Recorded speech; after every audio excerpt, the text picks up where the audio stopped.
Good afternoon, everybody. Thanks for joining in.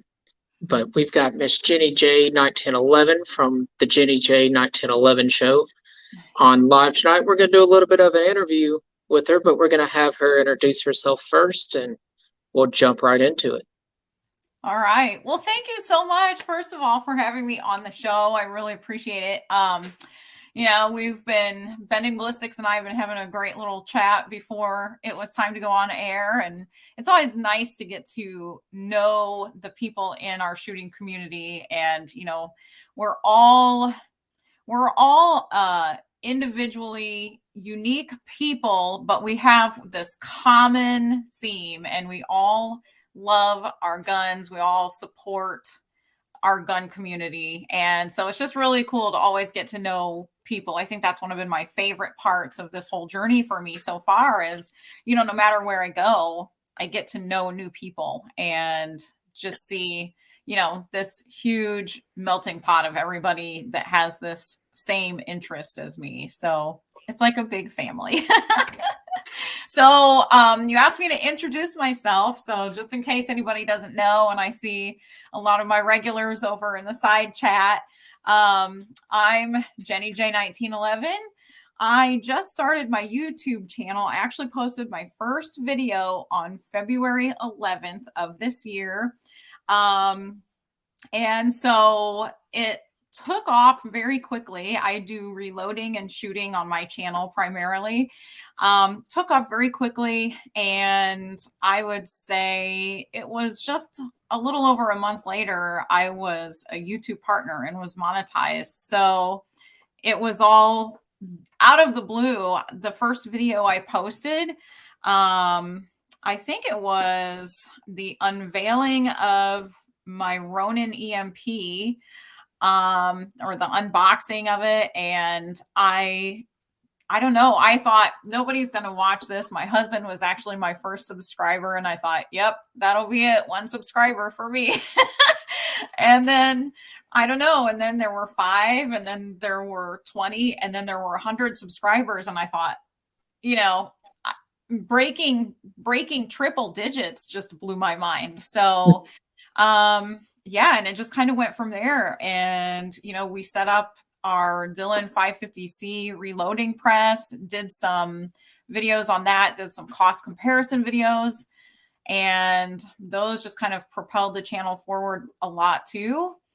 And I don't know, here I am. It's just happened so quickly. And, we're striving now. Our next goal is at 5,000 subscriber mark, because we're going to do a giveaway for a Dillon reloading press when we hit 5,000 subscribers. So that's kind of our next stop. Oh yeah, that's awesome. I'm super glad to see your channel growing the way it is. Mr. Ryan Rafferty and him and I shoot matches together. He's actually one of my closest friends I have on this entire journey of all this stuff. And it's like, damn, this is awesome. Like seeing friends jumping on this journey with me. Yeah. Cowboy Jeff says it looks like I'm bending on cam. I don't know exactly what that means. Well, you have to remember, Bending Ballistics, I know that you're usually on my live chats too, and we have to remember Cowboy Jeff 1911 says he shoots with both eyes closed. So gotcha. Take it for what it's worth, right? Yeah, that's true. So I'll throw a caveat out there so Cowboy Jeff knows I run everything off my cell phone. So if my face looks a little funny, it's because of that. It's not because I'm funny looking in person. So well, maybe it's Cowboy Jeff's screen, because you look completely up and down and equalized to me. So that's what I thought it was, but who knows? But it'll be all right. Yeah. So what got you into firearms? Was it like you were raised around it, or was it one of those things it was super taboo in your house and it was like, you know what? No, I'm going to be different. Michael Dunn just said it's the vodka. Poor Cowboy Jeff. Well, so oddly enough, it's kind of crazy because I grew up in very rural Northwest Ohio. So this is how rural my community was. My graduating class at Montpelier High School was a grand total of, I think, 65 people. And I graduated in 1995 and, grew up on a farm. We raised hogs, we had goats and chickens and sheep and horses. We had cattle, like, everything. We had the whole gamut, which meant that we had barns, and in barns, you get critters. And so, growing up in my farmhouse, we had a closet in our living room, and that closet was the home of the rifles and shotguns that my parents had for shooting critters out in the barn, or whatever needed to be taken care of. My sister and we just never messed with them. They were always there, loaded, ready to go, and in the back corner of the closet. So it was just not something that, it wasn't something I ever said, hey, I'm curious about this gun, I've got to take it out and mess with it. I saw my parents get it out when they needed it, take it out, shoot something, and bring it back in and stick it back in the closet. I also grew up next door to a conservation league. And so they did trap and skeet shooting over there were actually three small lakes there. They did shooting over these lakes. So every day, all day, Monday through Sunday, I heard the sound of gunshots. And, there were always shooters down there. My grandpa and I would take walks down there and pick up whole clay pigeons. And I don't know, it just never meant anything to me other than, it's just something that people do. It wasn't something that I was gung-ho to start in, and it wasn't something that I was opposed to. It was just a thing. So fast forward to, when I'm an adult, a very, grown adult, like in my 40s, I started thinking, the world is changing. And, I started living in bigger cities. I lived in Wichita, Kansas for a while. And I started seeing like, I don't know, just things happening like crime and stuff like that. And I started thinking, man, if only I knew how to shoot a gun, if I could just have, a gun next to my bed at night, I might sleep better. Mm-hmm. And so this last winter, my fiance at the time, who I'm married to now, but my fiance at the time, I said, he grew up around guns since he was born. He owned guns. He did reloading with his grandpa when he was tiny, and has just always had that be part of his life. He's done competition shooting with USPSA. I mean, he's a gun guy. So I said to him, hey, I'd really like to learn how to shoot.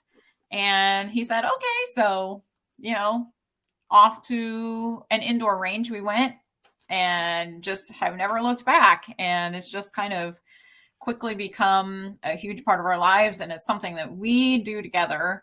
So, that makes it even more enjoyable. And since then, I've taught both of my daughters how to shoot, because I feel like it's a valuable thing for them to know how to do, whether they want to do it recreationally or not. That's up to them. But I at least want them to understand their way around a gun. So, I feel like it never hurts to be educated in firearms, even if you don't want to have it be an active part of your life day to day. Gotcha. Yeah, I think it's really important for women and children to be involved in this community of everything from firearms related all the way down to just knowing how to properly handle a firearm, whether they get into firearms or not, but being involved in the community and understanding things about it, like skill levels of, do they know how to use a firearm, so on and so forth. We got Mr. Eagle Run 23 here tonight. Um, and so I think that's a great thing that we need more of.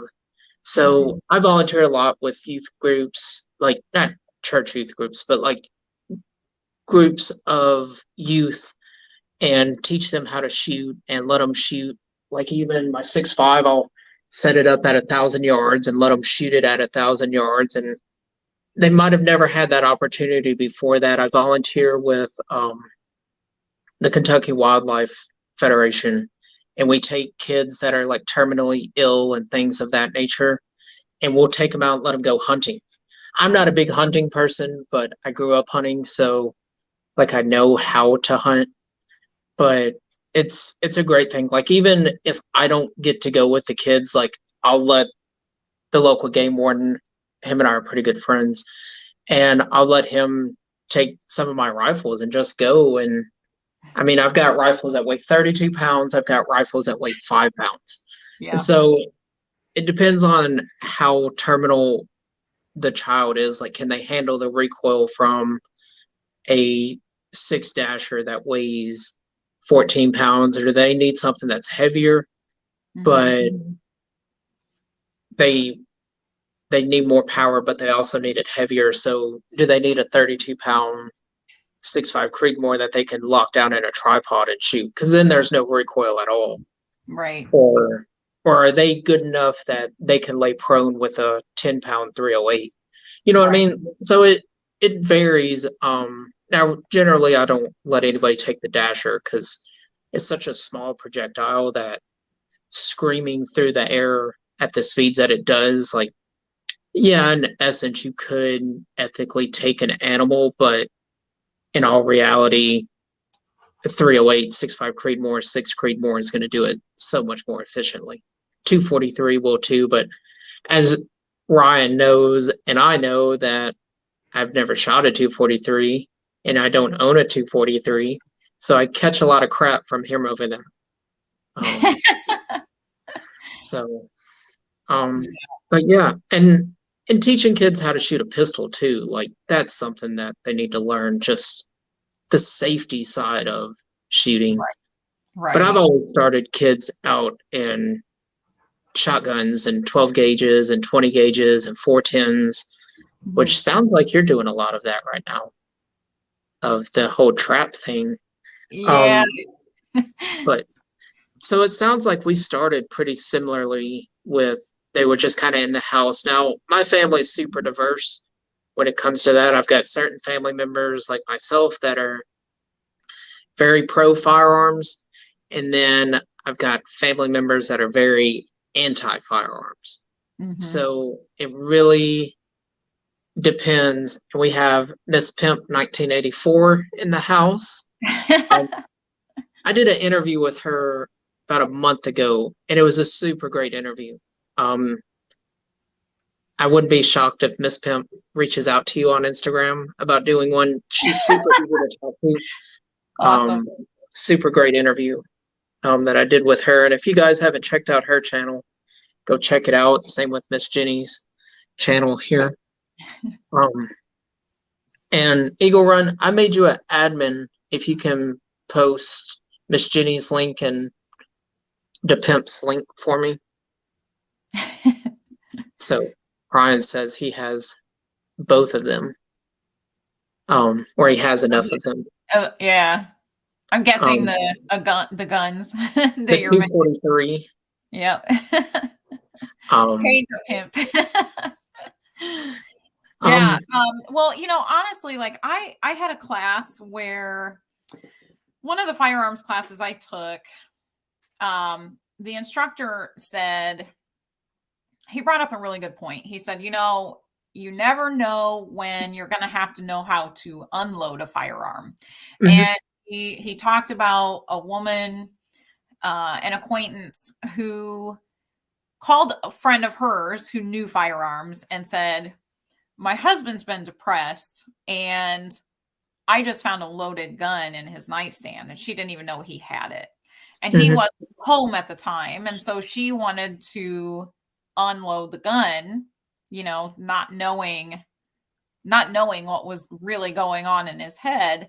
And so this friend had to walk her through how to unload the gun over the phone. Well, as we know, you know, unloading a gun can entail a lot of different things depending on the gun. So walking somebody through that over the phone would be a challenge. They said it took quite a while, hour and a half to do it. But I thought at that point, even if my kids never want to shoot outside of this, they should understand at least how the functionality of a firearm works, so that if they're ever in a situation, they can take care of it and diffuse. So Exactly. I just think that it's really important to know. And that being said, we actually just had, I live in the St. Louis area, and we just had an incident yesterday morning where a guy stole a car. This was overnight, and he stole a car, started going into gas stations and robbing them. And he would take the clerk, and it seemed every gas station he stopped at was a female clerk. He'd take the female clerk, drag her by the hair back to the safe, make her, unload the cash register. And I guess they all had lacerations on them, on their wrists, on their neck, because he was holding them at knife point.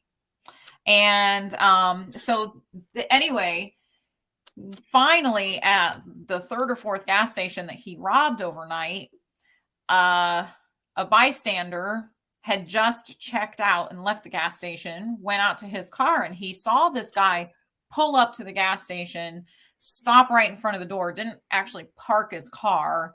He stopped right in front of the door, grabbed a backpack, and ran in. And this is like at 3 o'clock in the morning. So, super suspicious. Mm-hmm. And the bystander watched from outside, saw the guy get a knife out and hold it up to the clerk's neck. So this guy reached in wherever he had it in his car, grabbed his 9mm firearm, and went in and shot the guy and killed him. And, who knows how many lives he saved because he did that. And, I just feel like you never know. The world is an ever-changing place. You never know what situation you're going to be in. And we all hope, as firearms carriers, we all hope that we never have to be in that situation. I don't think any of us ever say, gosh, we really, we hope that we're in some dangerous situation where we have to shoot somebody someday. Nobody says that. But we all also agree that if we had to do it to save somebody else, we would. And, so again, that's why I think there are so many reasons that people should have an understanding of firearms and, just be aware of how they work and the benefits of having them. Oh, I'm in full agreement with you. Now I've previously worked law enforcement, so I've seen extreme sides of both sides of everything. And it's really difficult to be put in a situation like that where you have to choose. Right. And I think that's what bothers me the most about people is when they say,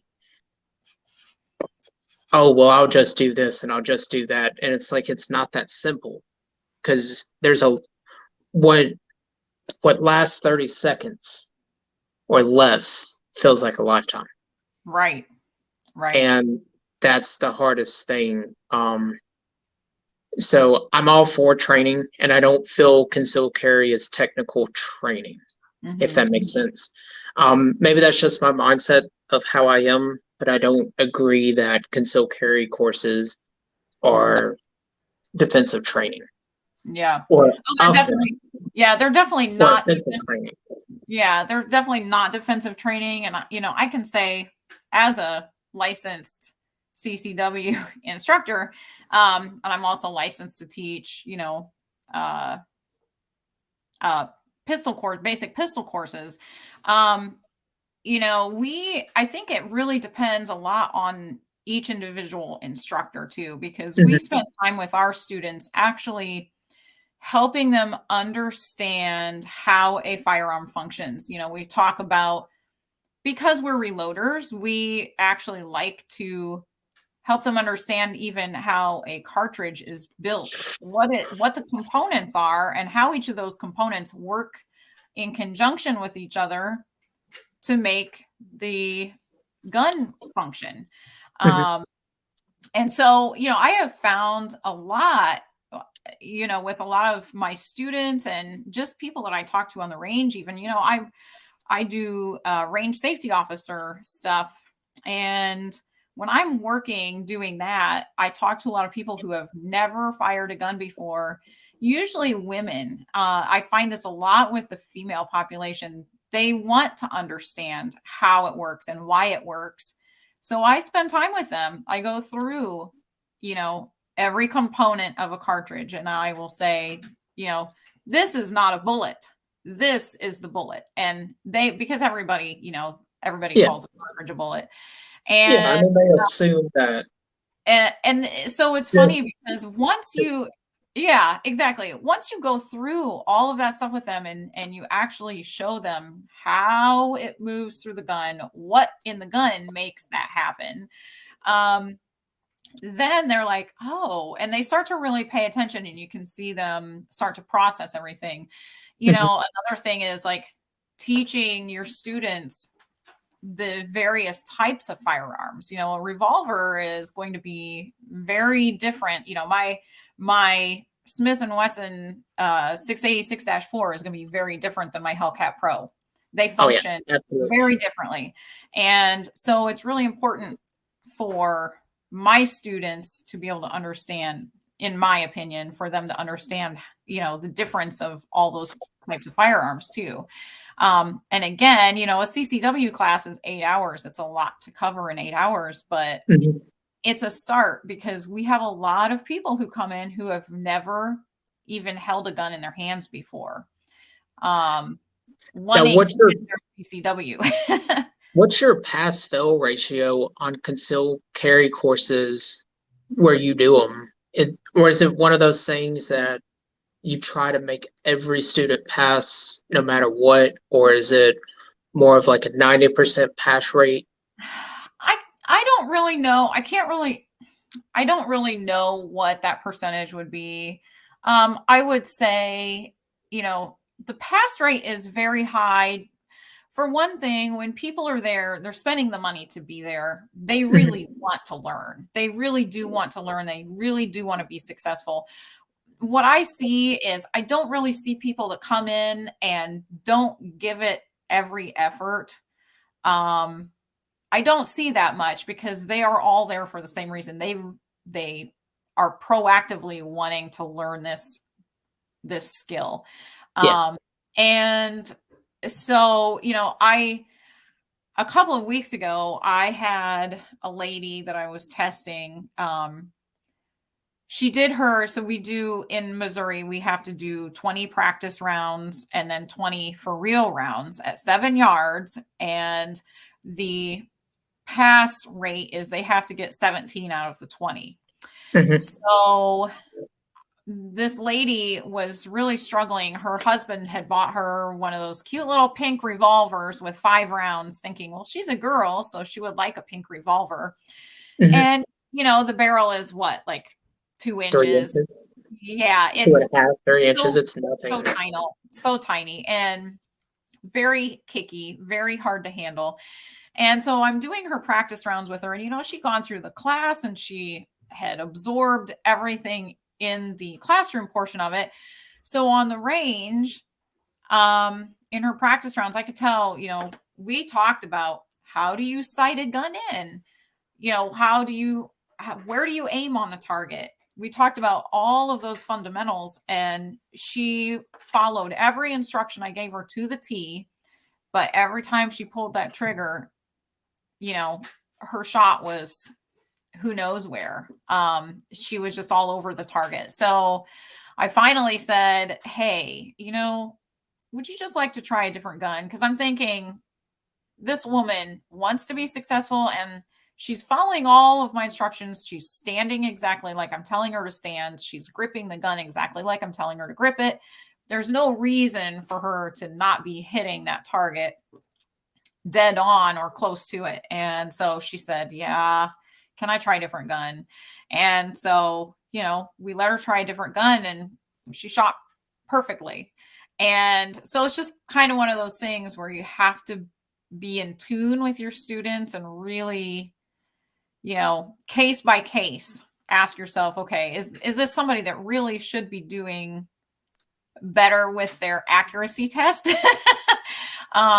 Because that's really the thing that hangs people up is, Yeah. you know, the shooting portion, the accuracy portion. So you also take a revolver, like you look at the Ruger revolvers or the Taurus revolvers, they have a 14-pound trigger inside them. Yeah. Even somebody like myself that shoots on the level I shoot at, Right. and shoot cowboy action matches, my trigger is turned down to like 3.5 pounds where it's still safe in a revolver. And I struggle. Yeah. I'm used to, this rifle here has a 9-ounce trigger in it. Like, what in the world?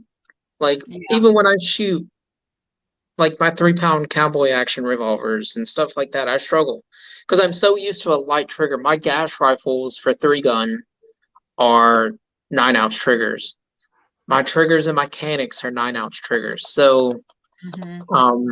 it's hard to explain. No, does a lighter trigger make you more inherently accurate? No, absolutely not. But having a smooth trigger pull, 100%, no questions asked, does. So, and I think that's the hardest thing for people. Sorry, I stutter. So, for people. Yeah, exactly. Well, and like, you know, Cowboy Jeff is saying over in the side chat, pocket rockets are not first-time shooter guns, and that is so true. People assume that because they're tiny, they're easy to shoot, and that is completely the opposite of what the case is.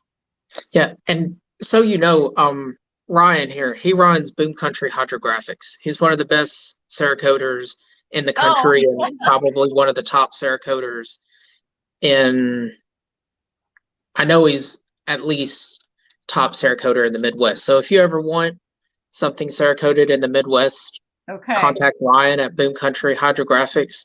He'll get you taken care of. He does some of the most beautiful work I've ever seen. Awesome.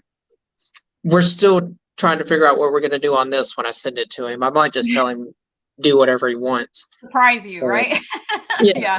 I saw a comment. I want to go back, if you don't mind. I saw a name that I've never seen before, Tim, and I'm not sure how to say the last name. Maybe Tim you Pyle. know? Tim Pyle. Yes.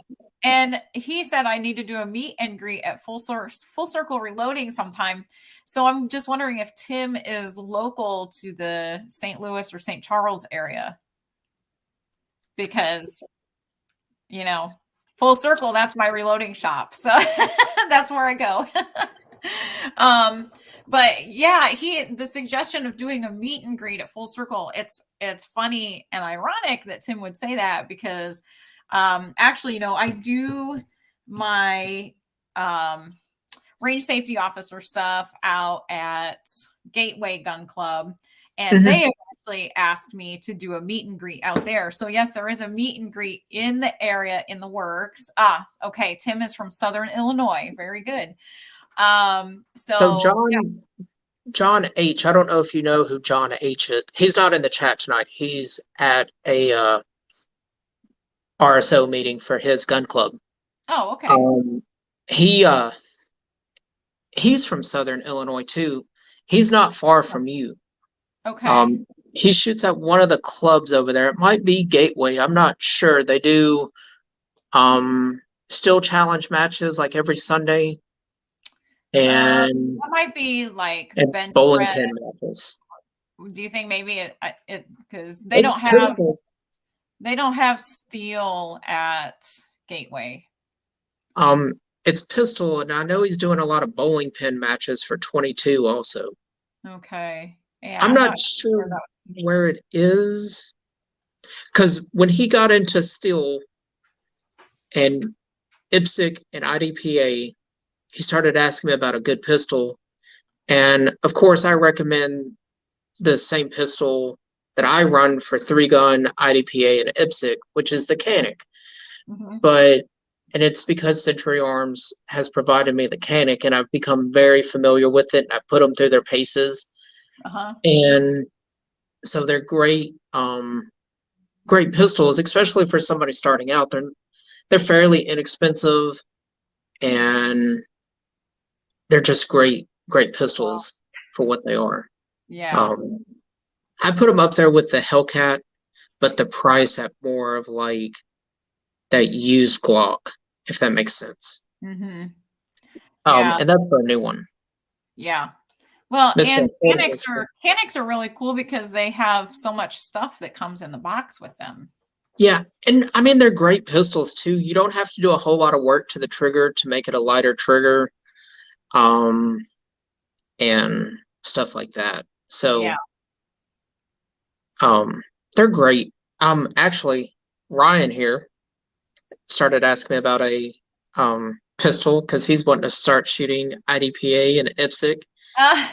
And you want to know what he got? What did he get? A Canic TPS Yeah.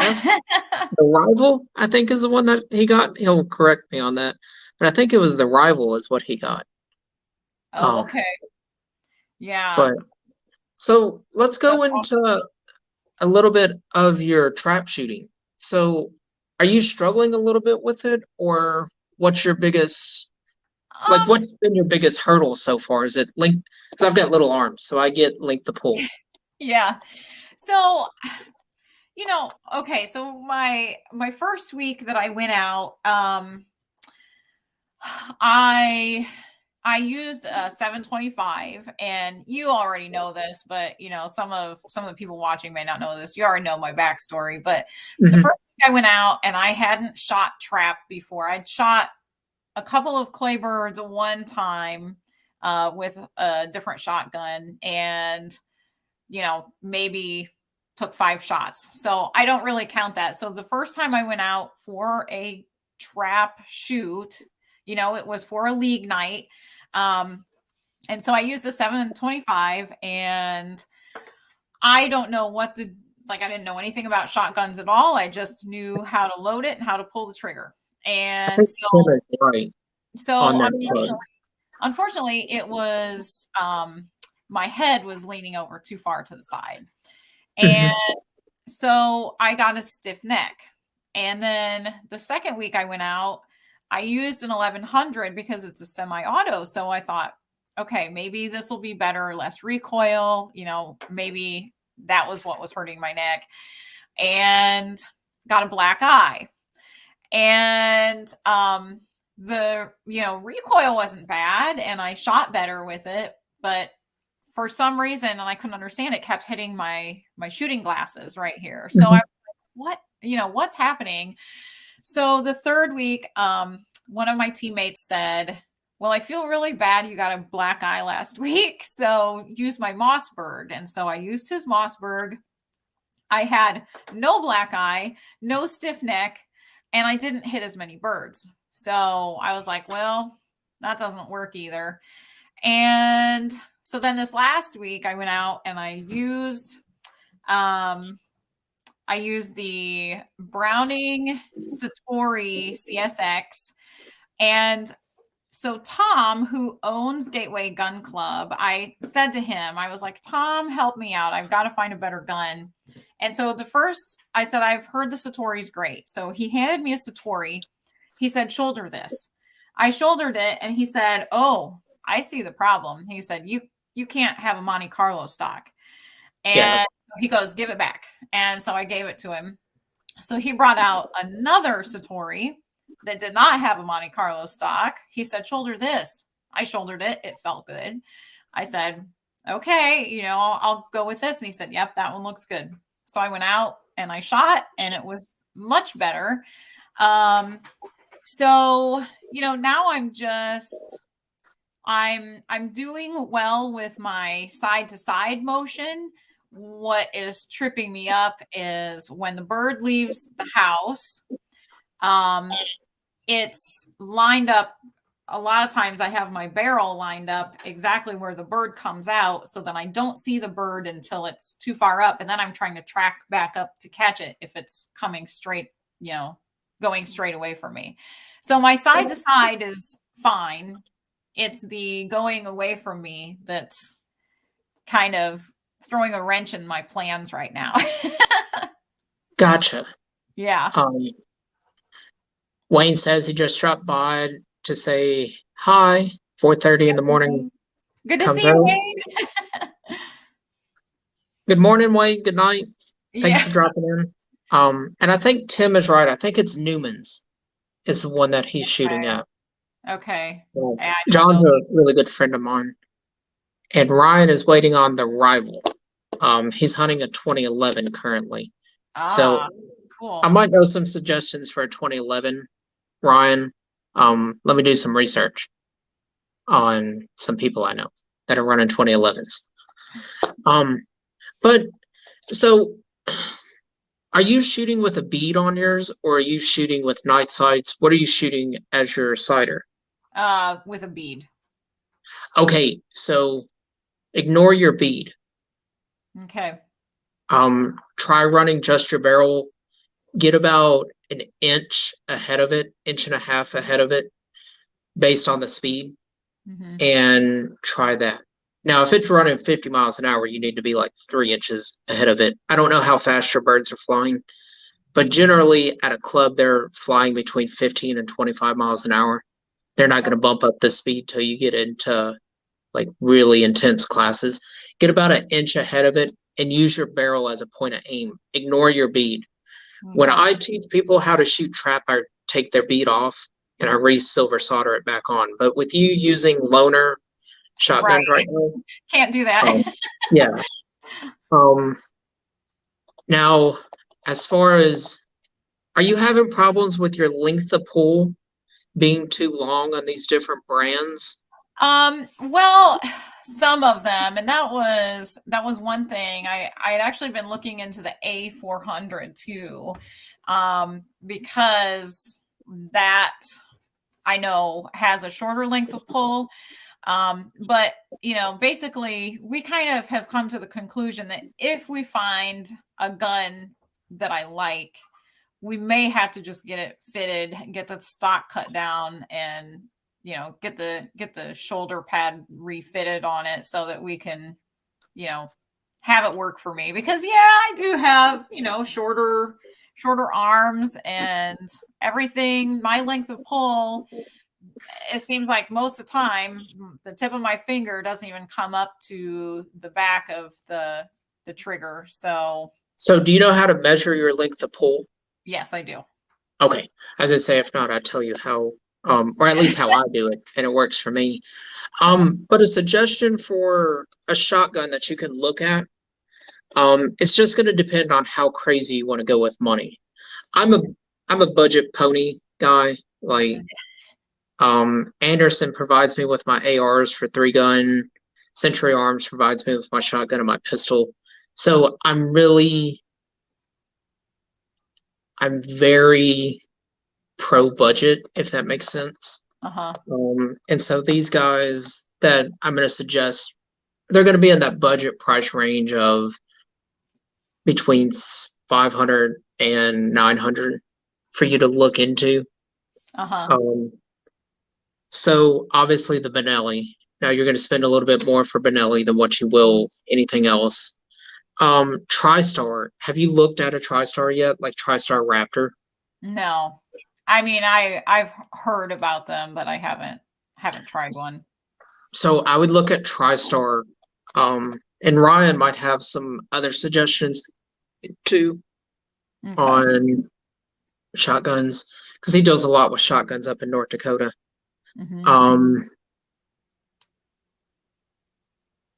He's saying just cut the stock. He has to do that with his dad. And that's what I've had to do also.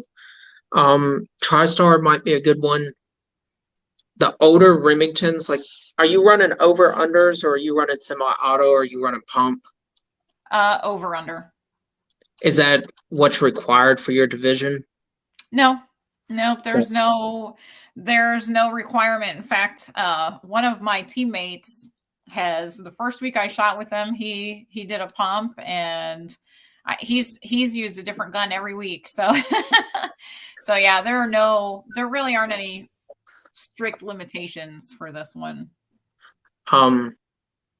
So Beretta is another great one, but you're going to spend quite a bit on Beretta. And if it's something that you're not exactly 100% committed to, I wouldn't say go spend $1,500 on a shotgun, unless it's something that you know you're going to stay committed with. So Remington is another good one. If you can find some of their old over unders, or even before they went out of business, semi-autos. I don't know if Ruger still makes their semi-auto shotgun.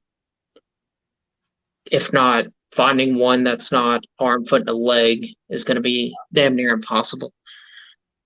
Ithaca would be another good one. I don't know.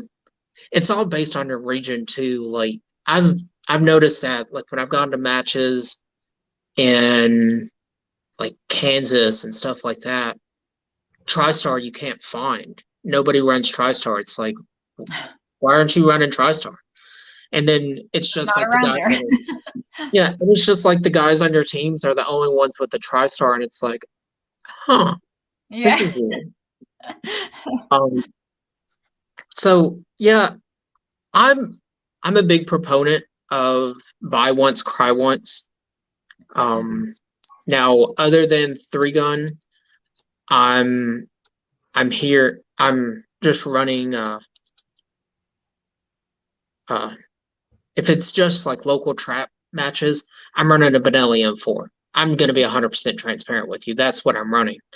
Now, if it's 3-gun, I'm running my TriStar Raptor, but they have the exact same trigger in them, same trigger company trigger. Let me rephrase that. Same model and everything. The only difference is the way it links up. That's what I'm running, but it's really, the shotguns are the same. The TriStar is the poor man's Benelli. Browning, they make so many different models. This is a new name. Tim Rink. Tim, we're talking about Jenny's shooting career and suggestions for shotgun. Yeah, Tim has been on my on my lives periodically. So good to see you, Tim. Yeah, Browning, they make so many, and they're definitely OG in the game. I mean, that's how Browning got started, was with shotguns. Right. And they make beautiful shotguns for sure. If you could find old Herders, I don't even know that Herders is making shotguns anymore. But if you could find an old Herders, either a pump or over under, you might enjoy that. I've got an old Browning 12 gauge pump that, hell, it's probably got 100,000 rounds to it. I've shot the choke out of it. It's been shot so much. It sends a fireball when it gets hot. Oh, geez. It's an angry thing, but I mean, definitely the barrel is shot out of it. But I just keep running. It's smooth bore anyway, so can you really shoot out a smooth bore barrel? Technically, yeah, but so what are your thoughts on shells? Like, I had somebody tell me that, you know, there are different, if you run cheap shells, it's not necessarily going to make the bird explode as well. It might tap the bird and the bird will change directions, but the different shells will actually create a different reaction when it hits the bird.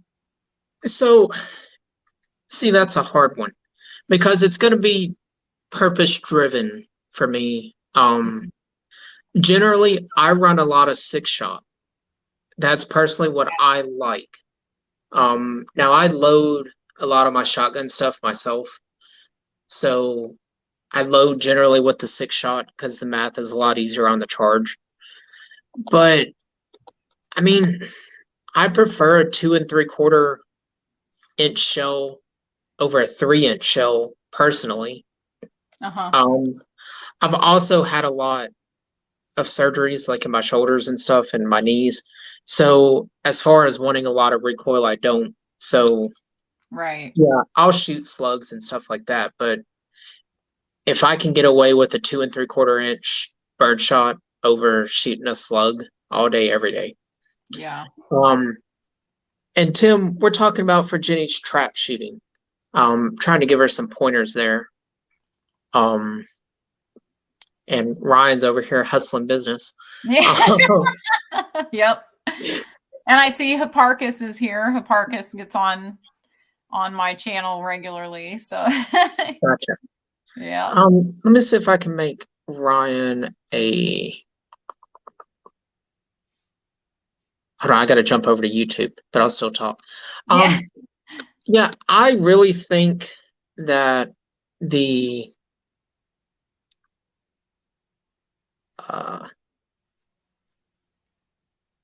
Ryan, I made you a moderator if you want to post the links to your Instagram and Northwest Guns. So sorry, I got lost in thought. I run a lot of Herder's ammo. I run a lot of Winchester ammo. Herder's and Winchesters are really the OG in the game of shotgun. They are who created what we know as shotgun rounds now. Herders you can pick up at Cabela's or Bass Pro, where you can literally order straight through them. And Herders is made by Winchester now. So you've got the two oldest guys in the game there. But it's really, I haven't noticed a difference in shooting a 7.5 shot, and a 6-shot when you hit a bird. If you hit a bird right, it's going to explode like no matter what. Now, if you're going to like a 5-shot, yeah, obviously you're going to see a difference there. But I have never seen a difference between a 7-shot and a 6-shot.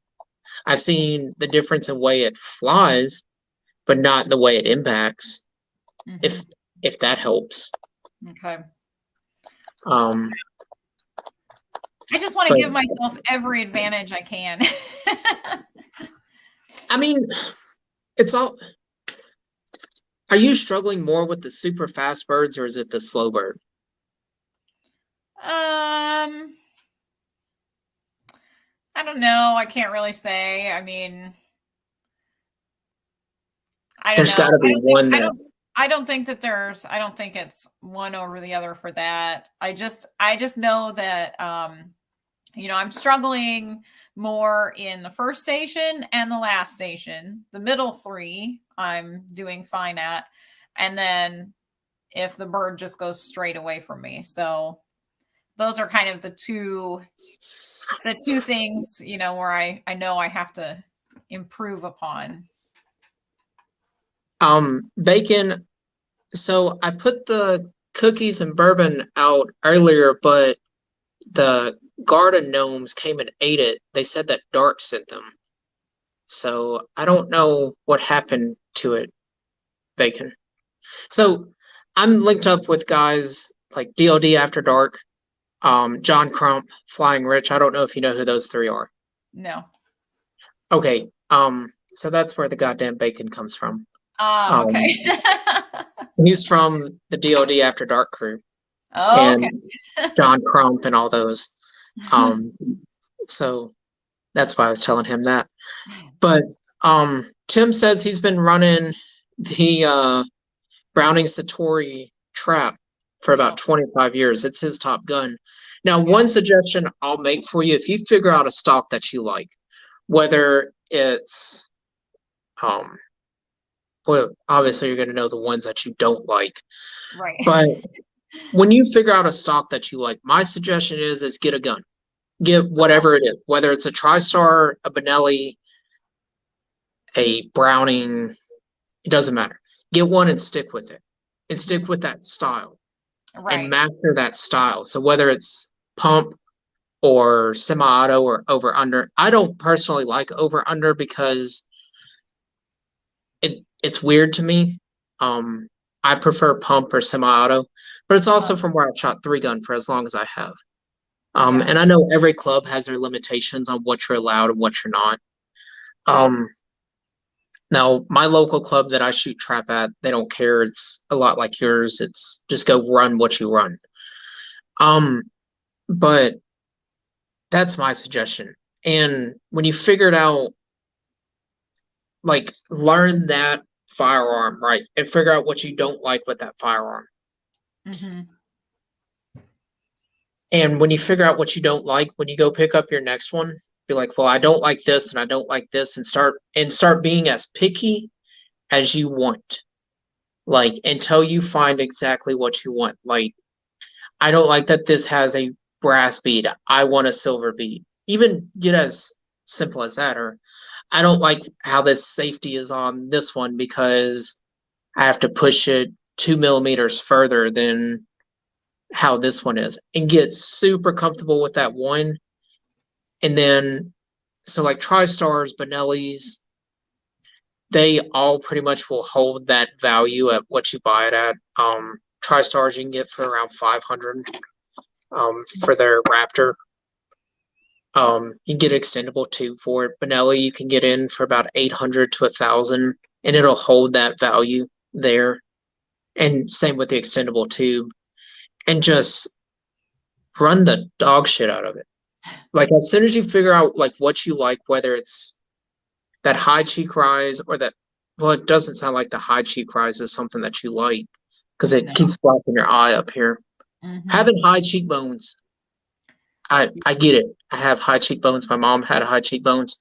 Yeah. And it sucks. But figuring out there, because it's hard to say, like you and I are both totally different. Like I'm a little husky, you're not very husky. So it's it makes it hard saying that, well, this one works good for me, but that one doesn't work good for you because our body size are totally different. Right. And if I was close enough and I could bring all 15 of my 12 gauges out there and all 15 of my daughter's 20 gauges, Yeah. for you to be like, run every single one of these Yeah. and run all 6 stages with every single one. Yeah. Yeah. Go Cool. run them and see which one you like the best out of Yeah. all of them, or pick the top 3 out of all, then run the shit out of all 6 of them, Mm-hmm. and then figure out of those 6 what's the next 3 that you like the best. Then run the hell out of them, and then Yeah. just keep doing that till you finally figured out, well, this is the one I like the most, and this is why, and this is why. But if I had to pick a close second, it would be this. Yeah. You know what I mean? Yeah. And everybody's different. Everybody has different preferences, and, not even just body types, but, the way you shoulder it or whatever. I mean, it just, everybody stands a little bit differently according to what works for them. Everybody does things a little bit differently. So, there's no magic formula, I think, for finding the perfect shotgun for every person. It's everybody has to know what they like and don't like and just keep trying. Even down to barrel length. Uh-huh. Barrel length is a big one too. Like, yeah, I'm sure Ryan's got a different opinion on barrel lengths than what I've got. I prefer a 21.5-inch barrel length. And if I get one that's 22, I can deal with it, but I don't like it. Yeah. I like that 21.5. I don't know why. I just like that 21.5. Yeah. But so Ryan was big on trap for a long time, and I believe he still does it. So if like the straightforward, like the straight birds are the ones that you're struggling with, he's saying straight birds come to you as they hit from the bottom of the barrel, let her fly. Like let it fly as much as you can to where it gets to that peak of that crest and it starts coming down, because it's that peak of the crest is like the perfect spot because it's literally floating there as it's starting to peak. Yeah. So yeah, that makes sense. And and Tim Rink said straightaways are deceptively hard. And I thought a little bit about that comment as you were talking, and I was thinking, it makes me wonder too. I think the ones that are straightaway, that has to be a huge depth perception thing, It, so that you can judge exactly, where your shot's going to hit at that time so in have you space. ever shot blind birds? No. So blind birds is where they come over your back. Oh, okay. Have you ever had to do those? No. That is extremely difficult. And 10 out of 10, I love doing it because it's so hard, but it is so frustrating too. Yeah. Because so me and a lot of my friends, when they come up from like Missouri or Uh-huh. Mississippi, Alabama, Georgia, Florida, Texas, stuff like that, when we all just get together and everybody just comes up, because I'm kind of like the middle point for everybody. I'm the same distance from just about all of them, besides the guys in Texas. We'll have clay pigeon shoots, and we're not talking like 100 birds. We're talking like I'll bring 100 birds, our buddy will bring 100 birds, another buddy will.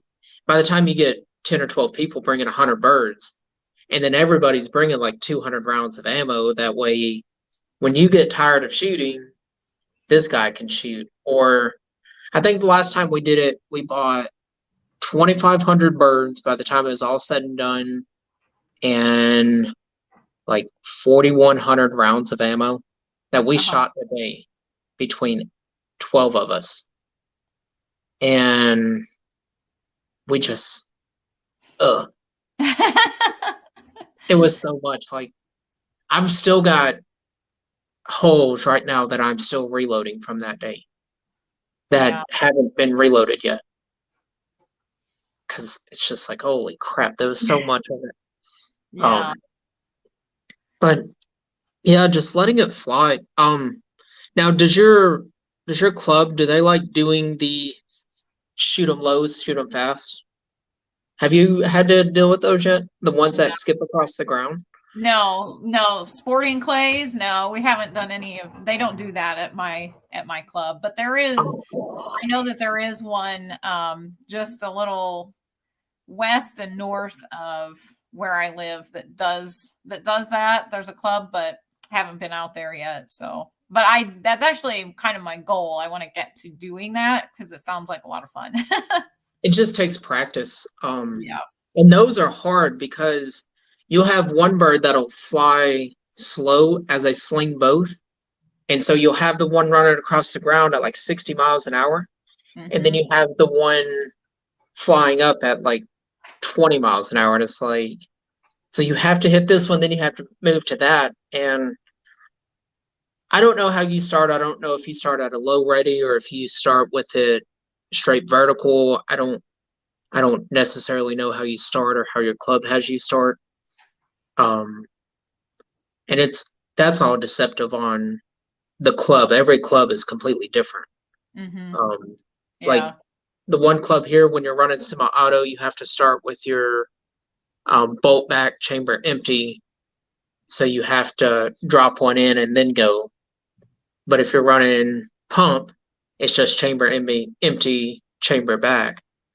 So it's all depicted upon where you are. Yeah. But every club has their own rule. Yeah. Well, and Michael Dunn makes a good and very simple point.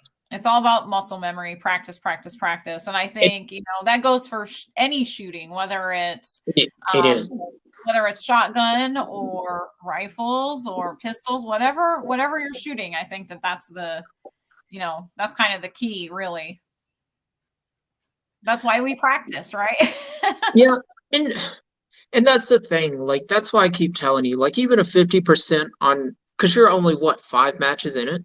I just had my 4th, yeah. So, I mean, you're still in diapers. Yep, exactly. I mean, I know that sounds really bad saying it that way, but I mean, you're still in diapers with it. And I think it's hindering you a little bit running a bunch of different shotguns. I'll be 100% transparent with you and say that. And I don't mean to say that rudely or anything like that. I know you're trying to figure out what you want. And this is why I say just pick one.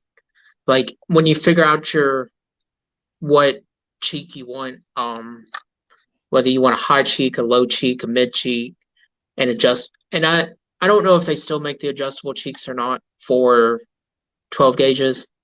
I haven't seen them in a long time, but you might be able to find one that you could literally just adjust everything to you.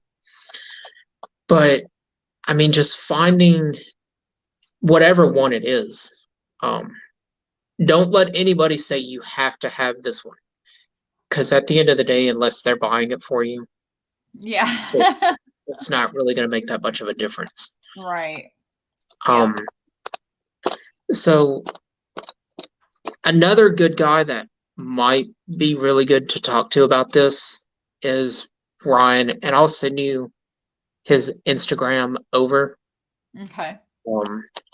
Because he did a lot of trap, like how I do, but I'm so stuck in my ways on what I run that I don't want to influence you and say, hey, you really need to go to this. Because just because it works really good for me doesn't mean for you, even as short as my length of pull is. You know what I mean? Like I'm trying to be as transparent as I can. Yeah, everybody's different. Everybody's different, and everybody has a different, need when it comes to what works for them. Yeah, I mean, when I started shooting 3-gun, I started with the Stevens pump action 12 gauge. It was $127 12 gauge. And I got so much trash talked to me until I won third in the state of Kentucky in trap and ski competition and beat all the guys with the Benellis, all the guys with the Brownings. And I mean, I was top 3 in the state for trap. And I had so much trash talk to me over running a $127 shotgun until they got beat. Yeah. But once they got beat, they were like, oh, wow. And then they changed their mind, right? Yeah. I mean, it's the same thing with that. I'm trying to, it's hard to do backwards, but right back there behind me, on the wall, I didn't win that out of letting people tell me I can't do it. So, so you'll get there. You'll get there. Just keep your head up. Yeah, I agree. I mean, the bottom line is I'm having a blast doing it, and that's all that matters. Right, exactly. Because, if usually in my experience, when you have fun doing something, you keep doing it and then you get better at it. So exactly. It pays off in the end to have fun doing something. I agree. And that's the thing about it is you will get there. And when you hit that perfect, you're gonna feel so good about it. But so here's just a word of the wise. From somebody who has shot really good matches, followed up by really, really bad matches. So if you want a word of the wise, don't beat yourself up when you shoot a really bad match after you just shot a 48 out of 50. Don't beat yourself up over it. Just something happened. Like whether you had a bad week at work, you had a bad day at work that day, you're just overtired because your husband was gone for work all week, you never got to see him, you had to do all the laundry, the dishes, and everything on your own. Like don't let stuff like that beat you up when you have a bad match. You'll get there. I promise you will get there. Well, I really appreciate that. This has been a very very helpful, and I was so excited to come on tonight because I knew that you would be able to give me some great tips, and we've had great tips in the side chat too, so that's been really awesome. And that's the thing, like you just have to stay at it. Like no matter how good or how bad you're doing, Just Mhm. stay at it because you will get there. I mean, you're getting a 50% right now, and you're 4 matches in. You know how many matches it took me to get to a 50%? We're not even going to talk about it. I Okay. almost so I started shooting trap for my high school team. I barely made the high school team my freshman year because I shot a 13 out of 50. Uh-huh. Well, The guy everybody I starts beat, somewhere. I was the lowest man on the team and the weak link on the team until the end of my sophomore year. The Mhm. guy I beat shot a 12. So Oh. Yeah. I was awful when I first started trap. But now it's not as hard. Yeah. So I don't shoot a whole lot of trap now. I won't lie to you and tell you I shoot a lot of trap because I really don't. But I do like going to like friends' houses when they're doing trap and they're like, "Hey, can you shoot trap?" And I'll be like, "Throw a bird and we'll find Mhm. out." And then they'll throw double birds and you pop them both and they're like, "Oh, he can shoot a bird." You'll get there. You'll get there. Just get ahead of the bird a little bit. Try Yeah. not I'm talking like if the bird is here and your barrel is here and it's flying this way, so we're gonna go this way. So you're gonna Yeah. want to be on this side of the bird. Like Mhm. it's hard to do on my phone. You're gonna want to be just like right in front of it. Yeah. And different distances are gonna affect it. I mean, I don't know what your furthest shot is on anything, and reality it doesn't make a difference. But um, it's just like shooting a coyote at 600 yards. If it's walking across the field and you can tell he's walking at 5 miles an hour at 600 yards, you know that you need to be 4 inches in front of it Mhm. because of the speed that he's going, and your projectile is going this way and he's going this way, and your firearm as the barrel twists, it causes the round to move too. Right. Yeah. So I know that sounds like I'm talking Greek, but it's the No, I reality get of it. it. No, I get it. So, but so we're gonna close it out with All a piece right. of advice. I gave you an Yeah. extra 7.5 minutes to figure out a piece of advice. Yeah. Well, So, so actually, I have kind of my one of my favorite things to do, I guess. One thing that sets me apart a little bit from other YouTube channels is that I am a female reloader. And so one of my pieces of advice for reloading, first of all, is I think everybody should reload. I think that it's so beneficial, and that's a whole other topic for a whole other day. But my advice is when you're loading, find the load that works best for you and tweak it little by little and until you find the exact right load that works for you. I hear a lot of people, they start out with something that they think, well, I want this big hot load, and then they find out they don't like it, and they've loaded 100 rounds that way.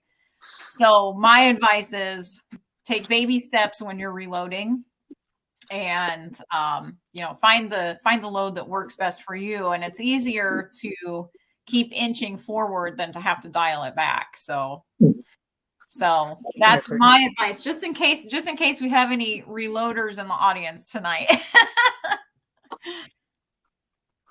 Mark Nemeth just said, "What's up, Yeah. everyone?" So, Hey, Mark, Mark. you got here late. We're going for shutting down. Yeah.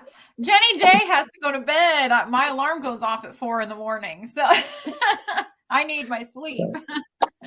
So, But yeah, anyway, it's good to see you, Mark. but yeah, Ryan makes a good point too. He says, "Never quit. We all need to get together for a shoot." Yeah. And we are planning that at the range that I shoot at. I don't know if you've seen videos of the range that I shoot at, but we're going to do a mile challenge. And I want everybody that I've done an interview with to come out and do the mile challenge with us at Okay. um with fire extinguishers at a mile. So that includes Mr. Ryan Rafferty. But he has to do it. Ryan has to do it with either a 6.5 Creedmoor or a 6 Dasher. He can't use his 338 edge. Yeah. So well, there are going to be rules, right? yeah, there's going to be rules with it. It has to be a regular rifle, not Magnum. Right. But all right, guys, and if you will get over and subscribe to Miss JennyJ1911's channel, it'd be great. Help her get to 5,000. Yes. So that she can give away that Dylan press. That's right. So, all right, guys. Thanks for watching. Awesome. Bye. Thank you so much for having me on Bending Ballistics. And it was great to see everybody. Thanks for tuning in. All right. I'll catch you in the backside, Miss Jenny. All right.